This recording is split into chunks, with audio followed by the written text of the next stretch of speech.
여러분 반갑습니다. 정무성 목사입니다.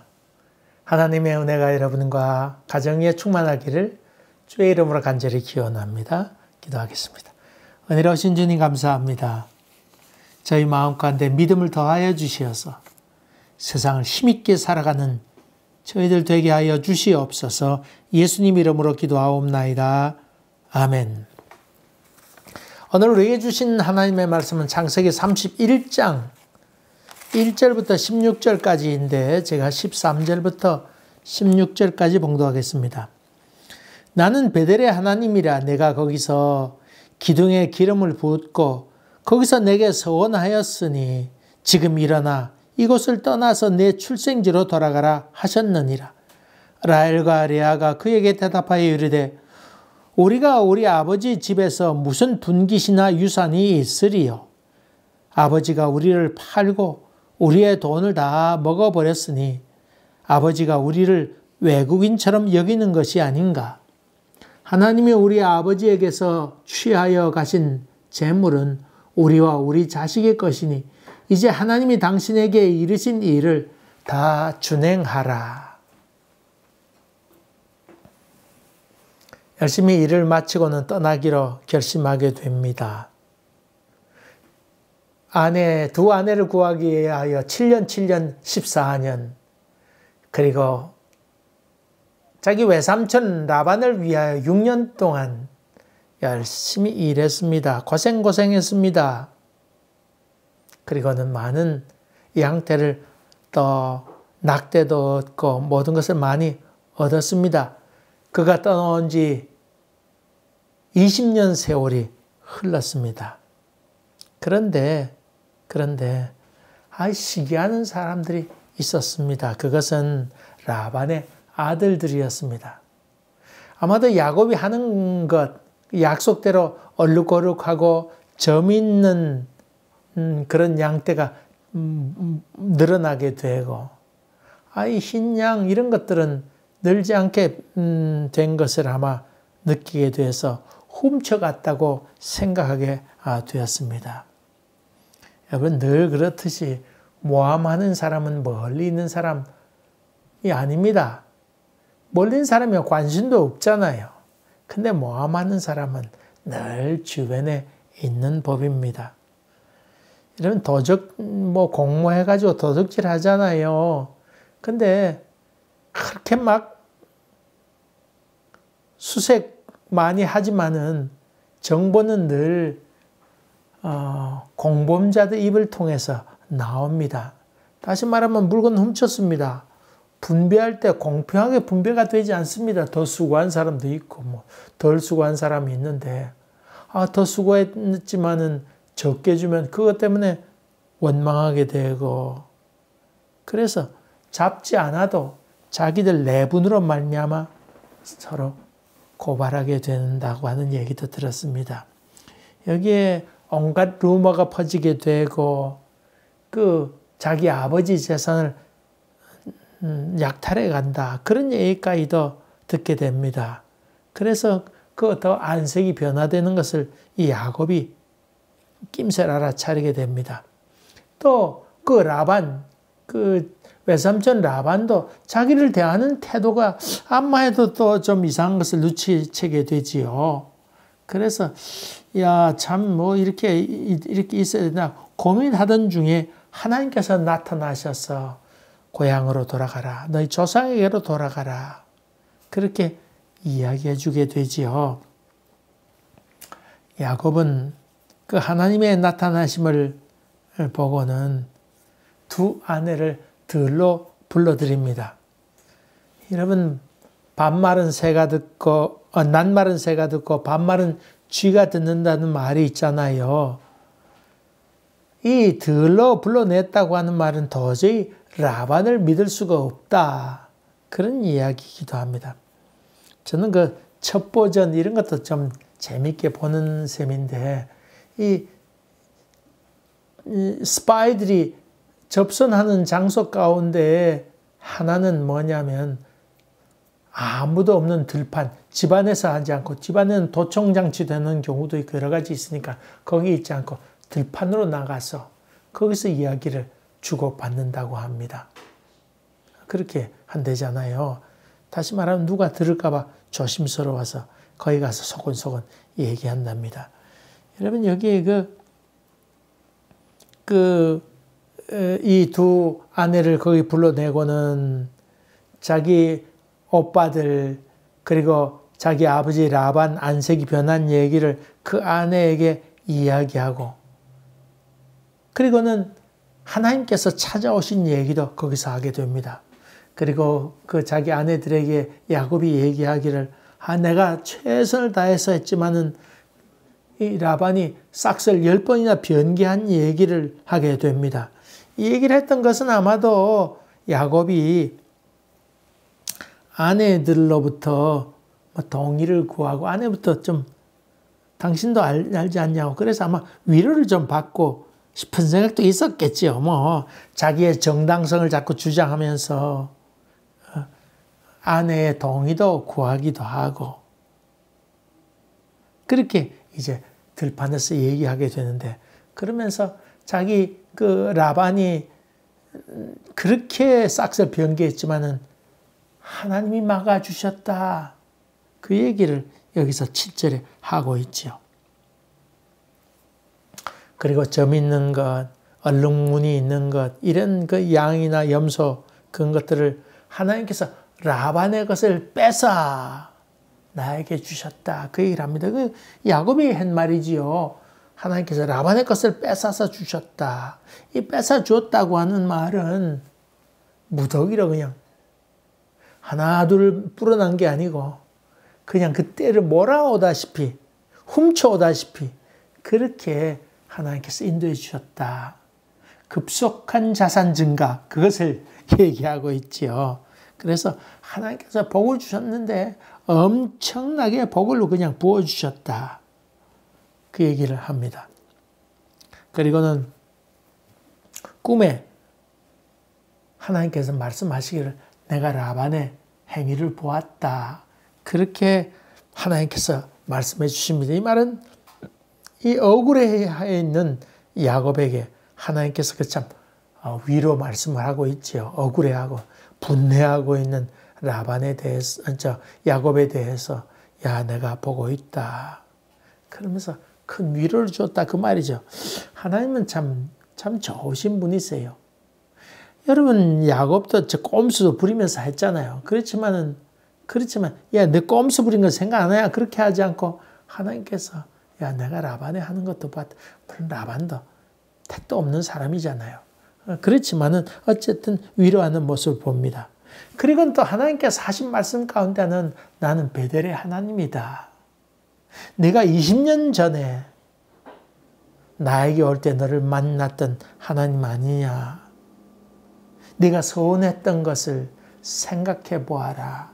다시 말하면 처음에는 위로의 하나님으로 라반의 행위를 보았다 말씀하셨고 이번에는 베델의 하나님을 얘기하면서 일깨워주고 있습니다. 네가 어떤 사람인데 다시금 일어나서 이제 이곳을 떠나서 네가 출생한 곳으로 떠나라고 일깨워주고 있는 장면이 오늘의 말씀입니다. 이 말을 들었던 그 라헬과 레아 두 아내는 자기들과 아버지가 믿을 존재가 되지 못하는 것을 숱하게 보아왔으니까 믿을 것이 없습니다. 우리가 노예도 아닌데 노예처럼 그렇게 살지 않았냐고. 우리에게 뭐 재산 남겨줄 것도 아니고 유산 남겨줄 것도 아닌데 우리가 여기 있을 필요 뭐 있습니까?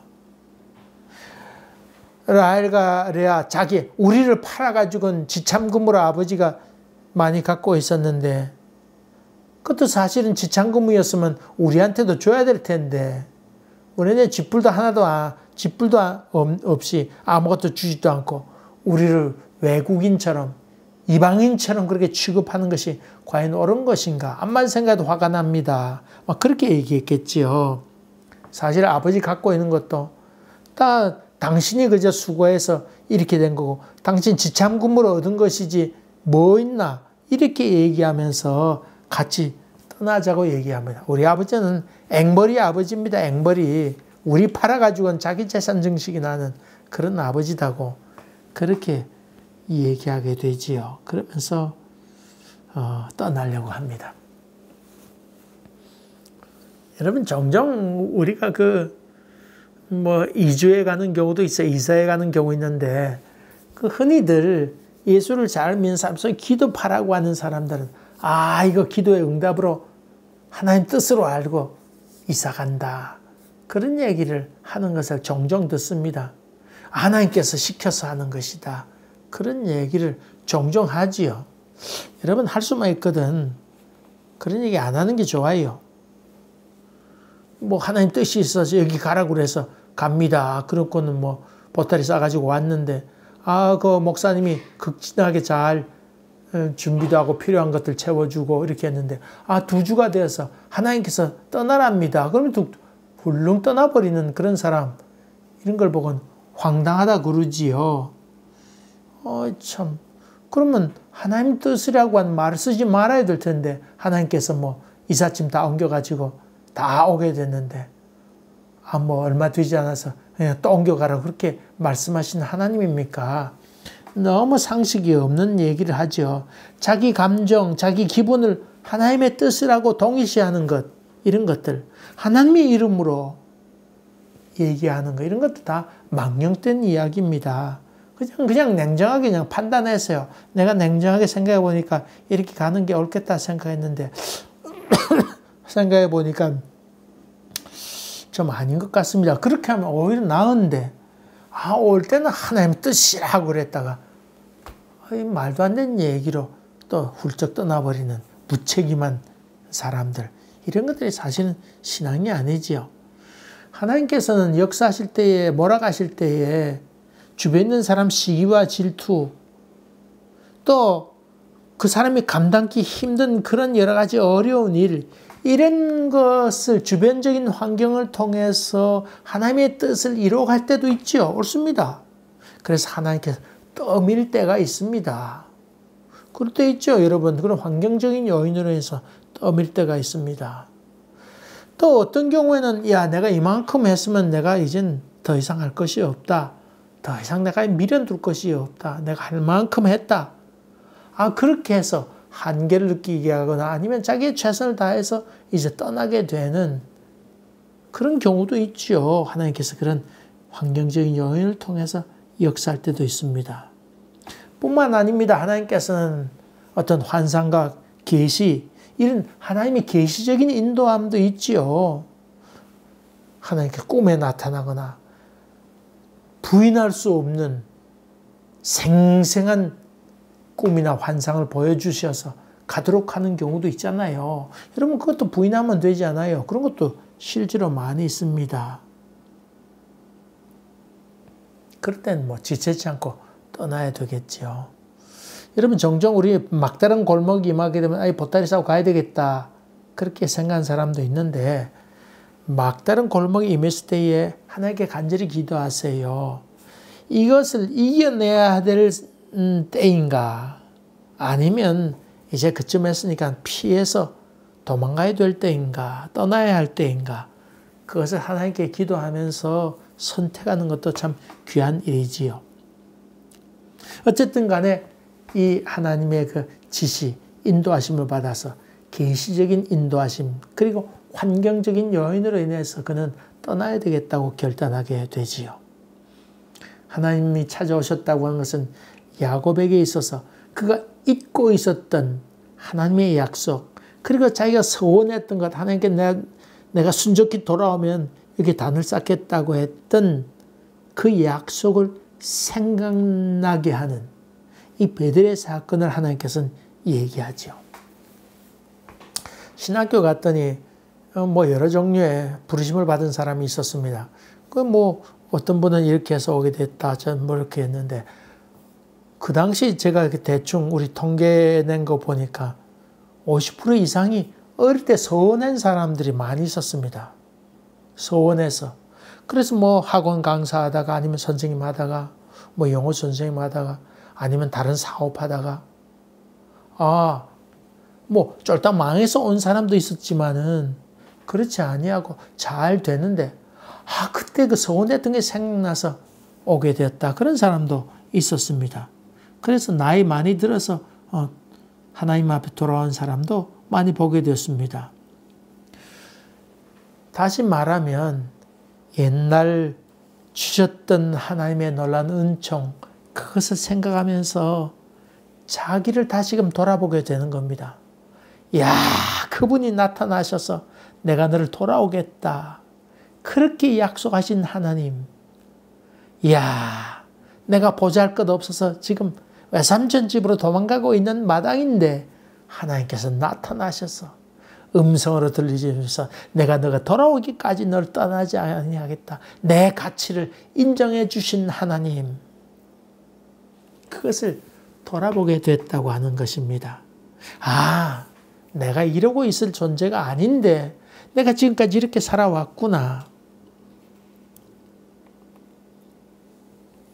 라헬과 레아도 이런 야곱의 모습, 그렇게 얘기를 들으면서 내 남편이 저렇게 살아가야 될 존재가 아닌데 그런 생각도 가졌겠지요. 차라리 다른 데서 했더라면 더 번창하게 되고도 남았을 텐데 우리 아버지 밑에 있어서 이렇게 살아가고 있구나 하는 생각도 가지게 되었겠지요. 여러분, 코비드19로 인해서 실직한 사람도 많이 있지만은 이 실직해서 또 다른 직장을 구한 사람도 있잖아요. 많이 있습니다. 직장을 옮기게 된 사람 많이 있습니다만은 이런 기회를 통해서 자기 직장에 대해서 옛날 있었던 직장에 대해서 가치를 내가 어떤 존재였는가 하는 자기 가치를 돌아보는 계기가 되기도 하잖아요. 아, 참 좋았던 직장이었다. 그런 생각도 하는 경우도 있고 아이고 내가 참 10년 동안 이렇게 뼈 빠지게 일했는데 아, 내가 너무 적게 평가되고 있었구나. 그런 생각도 할 때가 있잖아요. 이곳에서는 자기를 상품으로 여겨서 직장에 이렇게 있다가 또 직장 더 좋은 직장에 있으면 더 가치 인정해 주는 거 있으면 다른 직장에 취업해가고 가는 것에 대해서 조금 더 이상하게 생각지 않잖아요. 한국은 뭐 의리 따져야 되고 그래서 한 직장에 오래 있는 것을 가치 있다고 생각하지만은 여기서 한 직장에만 오래 있다고 하는 것은 무능하다는 생각을 하는 그런 사회잖아요. 그동안 내가 얼마 받고 있었는데 알고 봤더니 내가 더 가치 있는, 더 많이 받아야 될 그런 존재이구나. 내가 이때까지 몰랐구나. 그런 생각을 하는 경우도 많이 있지요. 그래서 이런 코비드 사건으로 인해서 자기 가치를 깨닫게 되고 가치를 알아보는 귀한 기회가 되기도 하지요. 그러면서 이런 사건을 통해서 내가 싸구려 인생, 베델의 사건을 다시금 돌이켜 생각함으로 말미암아 내가 싸구려 인생이 아니로구나. 하나님께서 날 기억하는, 하나님께서 인정하시는 나로구나. 내가 그동안 라반의 밑에서 부당한 대우를 받고 억울함을 받고 수모를 당하고 내가 그렇게 있어야 될 존재가 아니로구나 하는 것을 다시금 생각하게 된 것이지요. 여러분, 신앙이라고 하는 게 뭡니까? 하나님께서 우리를 흙으로 창조하셨는데 티끌 같은 존재이지만은 하나님의 영을 부어주심으로 말미암아 우리가 인간이 정말 가치가 있는 존재로구나. 다시 말하면 죄로 얼룩져 있는 우리가 예수 그리스도로 말미암아 가치 있는 존재가 되었구나. 이런 영적 자각, 영적 깨달음, 이것이 은혜지요. 은혜. 그 은혜라고 우리 부릅니다.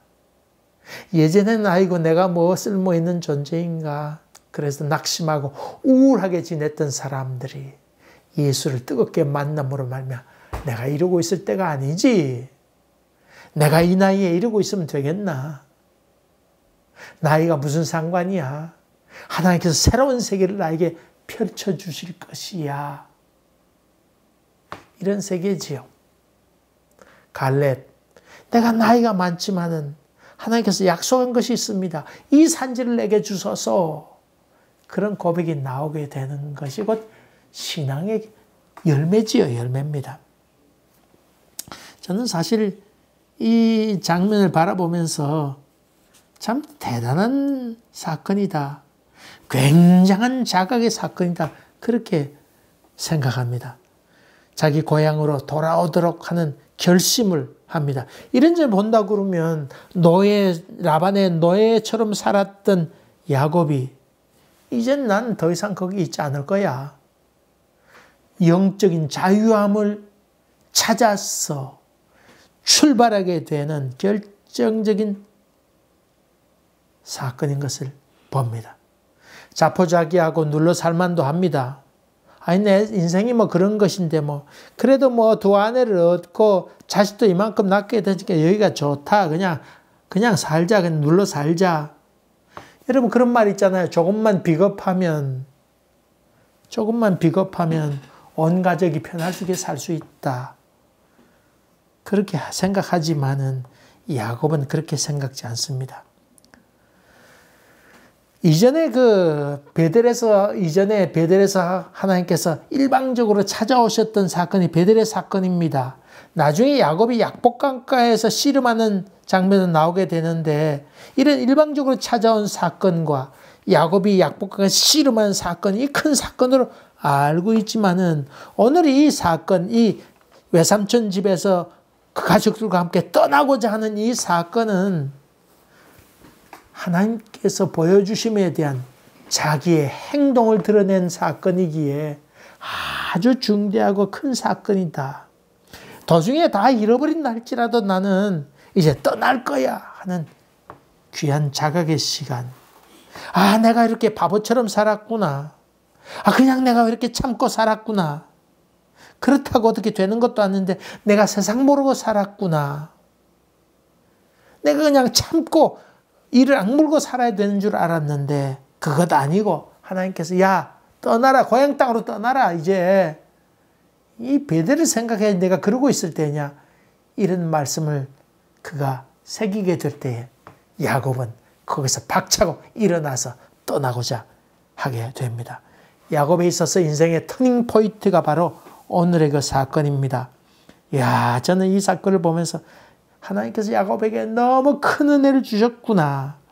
약복강 사건, 베델의 사건보다도 자기의 결단, 하나님께서 주신 은혜에 대한 자기의 결단을 여기서 표현하고 있구나. 그래서 참 큰 은혜가 임했습니다.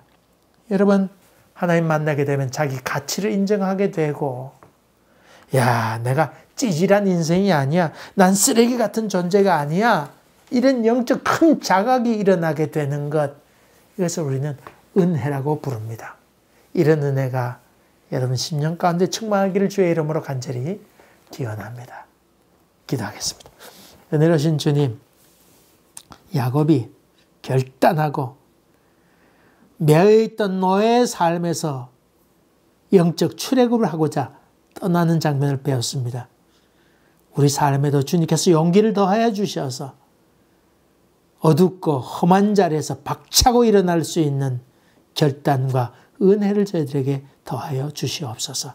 예수님 이름으로 기도하옵나이다. 아멘. 여러분 감사합니다. 또 뵙겠습니다.